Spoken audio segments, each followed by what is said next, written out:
படி இங்கே பார்த்தீங்களா, enjoy coconut joy in every sip. ஒரு கோக்னட்டு இங்கே பாருங்கள், எந்த மாதிரி பேக் பண்ணி எப்படி போட்டிருக்காங்க பாருங்கள். அதுக்கு ஒரு ஓப்பனரு, அதுக்கு ஒரு ஸ்ட்ரா. இங்கே பாருங்கள், கோக்னட்டு பாருங்கள் எப்படி இருக்குன்னு பாருங்கள். என்ஜாய் கோக்னட் ஃப்ரம் வேறு ஹாங்காங்லேருந்து கோகனட் வந்து ஹாங்காங் கோகனட். இது பாருங்கள், இது எப்படி இருக்குது பாருங்கள். எவ்வளோ இந்த கோகனட்டு பை டூ $4.95.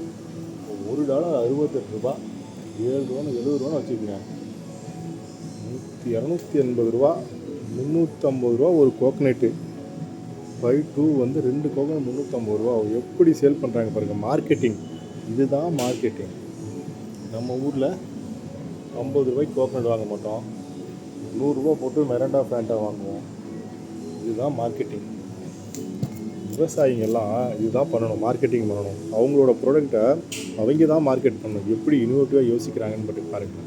இங்கே பாருங்கள், எப்படி ஒரே லெவலில் மிஷினை வச்சு கட் பண்ணி அதுக்கு ஒரு ஓப்பனரை போட்டு அதுக்கு ஒரு ஸ்ட்ரா கொடுத்து எப்படி பாருங்கள். இங்கே பாருங்கள், கோகனட் தாங்க இது.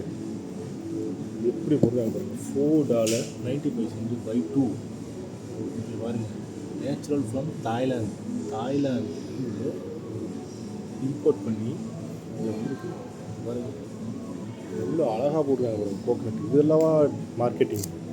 ஒரு ப்ராடக்ட் அவங்க எப்படி சேல் பண்ணுறாங்க, எப்படி ப்ரெசென்ட் பண்ணுறாங்க, அதுதானே இம்பார்ட்டன்ட்டு. தெருவில் போட்டு விற்றாலுமே அதுக்கு ஒரு மார்க்கெட்டிங் ஸ்ட்ராட்டஜி, அதுக்கு ஒரு ப்ரெசன்டேஷன் மாதிரி வச்சா எந்த பொருளுங்க வாங்க மாட்டாங்க, எல்லாம் வாங்குவாங்க. இந்த மாதிரி சூப்பராக இருக்கா? பிடிச்சா லைக் பண்ணுங்கள், சப்ஸ்கிரைப் பண்ணுங்கள்.